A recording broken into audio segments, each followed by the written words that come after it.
Movie Recap Pro viewers, beware. Massive spoilers are dead ahead.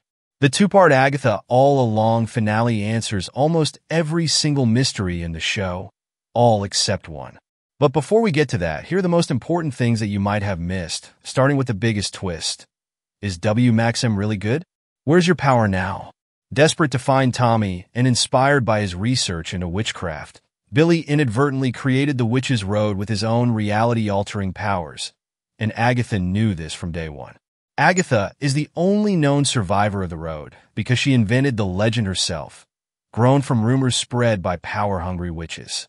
However, these rumors weren't entirely false. The lyrics of the Ballad of the Witch's Road were co-written by Agatha and her son, Nicholas Scratch, who innocently came up with the original tune about a winding road during their travels.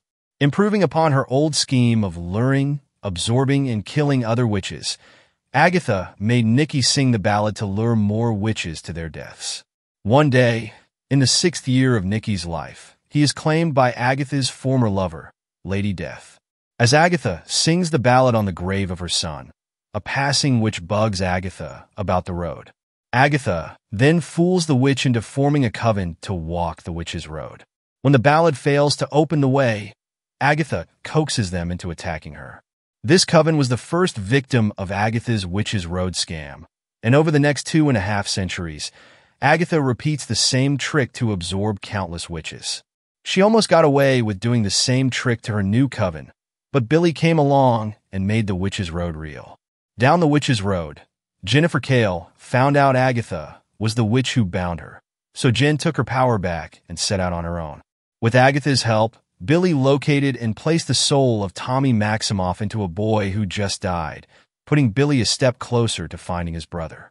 Meanwhile, after the final fight, Agatha accepts the kiss of death, turning into a ghost to haunt Billy as his guide. In the end, Billy Maximoff manifests a doorway that leads to Tommy and possibly the MCU's Young Avengers storyline. Beside Billy stands the more comic book-accurate ghost of Agatha Harkness, whose sole earthly possession is her locket, containing a painting of her son's hair with death.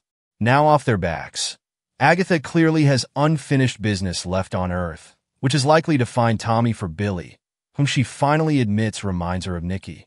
While the father of Nicholas Scratch remains unknown, according to Agatha, she spoke no spell and said no incantation when she made Nicky from scratch. Indeed, the show neatly ties up almost every loose end in the finale.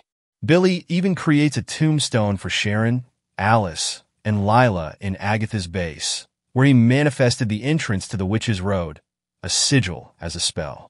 You lost the Darkhold. From the rumors surrounding Agatha to her visions in Episode 4, it was previously implied that Agatha sacrificed Nicky for the Darkhold. We now know this wasn't the case, and the question of how Agatha got the Darkhold remains unanswered. Apart from this last remaining mystery, do you think Agatha can find redemption as Billy Maximoff's sharp-tongued spirit guide? With Jen regaining her powers after almost a century of being bound, where could she appear next? Thank you for watching Movie Recap Pro, and stay tuned for more MCU news.